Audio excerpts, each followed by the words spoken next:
Hi everyone, it's Professor Kettler. We're going to go over your 3-2 activity for this week. So going to go ahead and go to Module 3 and just scroll down to the activity like you've been doing in previous modules and click on that requirements and rubrics section. So this activity is where you're going to finalize your research question, and then also discuss how your beliefs, value system, maybe some assumptions that you've made may have impacted what you decided to research. And you're going to want to be kind of cautious in what you choose with your final research question because you're going to develop a hypothesis about that question later in Module 4. And then in the other modules, you're going to actually be kind of like designing an experiment around that hypothesis. So you want to really kind of nail this one and knock it out of the park. So that way you don't have to go back and create more work for yourself in later modules because you find out that maybe this question isn't feasible or things like that. So you can look at the rubric down here, and part of it is just, okay, did you finalize that question? And it needs to make sure that it's meeting the guidelines. And so the guidelines are, it needs to be testable and measurable. So it can't just be a random question that that you come up with. Like, it has to kind of follow those guidelines of what we've been doing so far. And then below that, you're going to just kind of give a paragraph of information about how your beliefs, assumptions, and values may have impacted your research on that. And we're going to talk about that in just a second. But this module is all about objectivity and avoiding bias in science as much as we can. So if you go ahead and download the template, we're going to open it up. And in this document, you go ahead and enable so that way you can type in it. The instructional designers have given you some examples. So they've given you the main idea of their news story.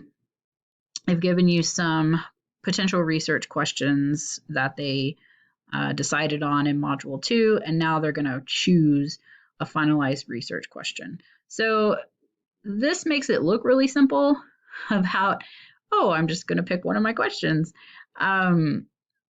But it's coming off of some assumptions here. Number one, it's assuming that all the questions that they did were testable. And that may not have happened for you in Module 2. Like, perhaps I gave you some feedback and said, hey, you need to alter this one a little bit, and rewrite it to say a different way.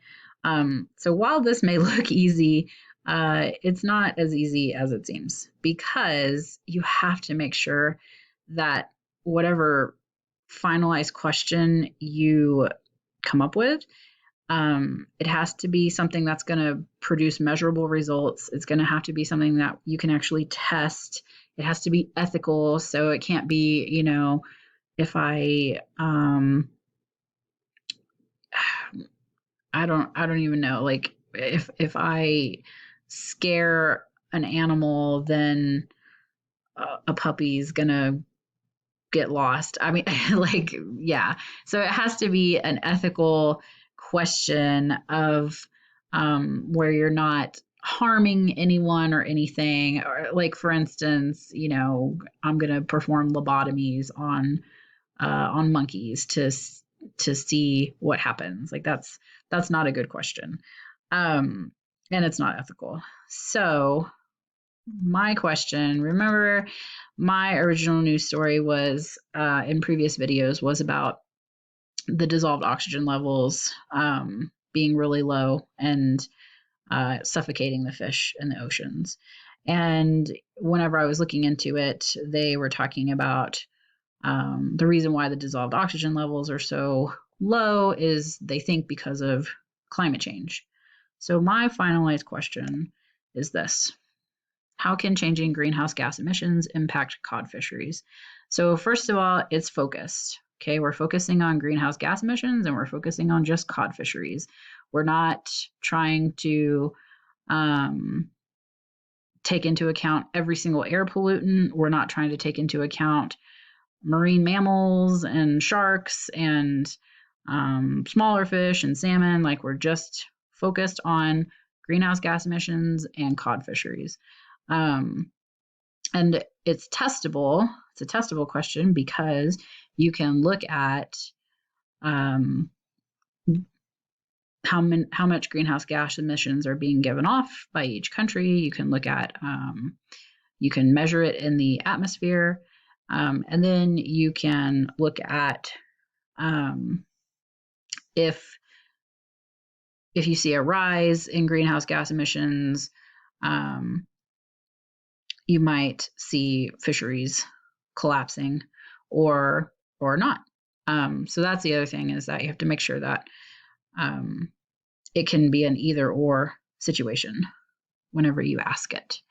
And then this section here is asking you to explain how your beliefs, assumptions, and values may have impacted your research question.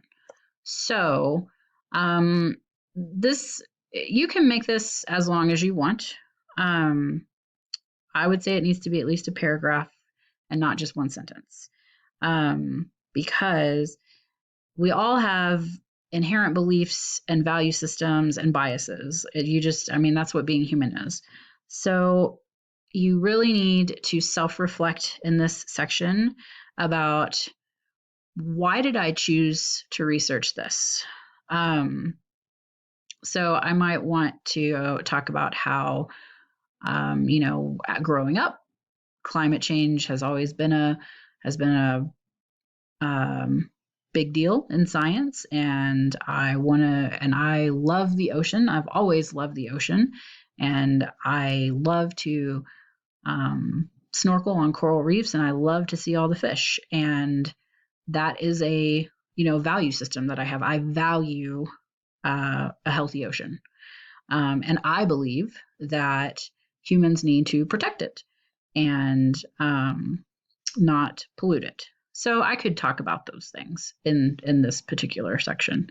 Now, if you kind of look back up at the example that they've given you, they're talking about, the news story they read is that types of bacteria that live in the guts of people with chronic fatigue syndrome are different from bacteria in people who do not have the disease. So if you go and look back in the module itself and you look in the instructions, it says you will also reflect on how your personal beliefs, assumptions, and values may have impacted how you wrote and revised your research question. For example, maybe a close family member has chronic fatigue syndrome and you assumed the medical community does not know what causes it. So you decided to focus your research on that question. So you can see right there, like, they have a value system, right? Like, they value their close family member. They're worried about them having this syndrome, and they made an assumption. And assumptions are okay. They're a part of life. You don't have to be, embarrassed about it or anything like that. So, in my question, I made the assumption that greenhouse gas emissions are impacting the fisheries. But maybe it's not. It could be, sulfur dioxide. It could be pollution from particulate matter. That's what science is all about, trying to figure it out. So just some things to kind of caution you on. If you have any questions, let me know, and I look forward to reading your materials.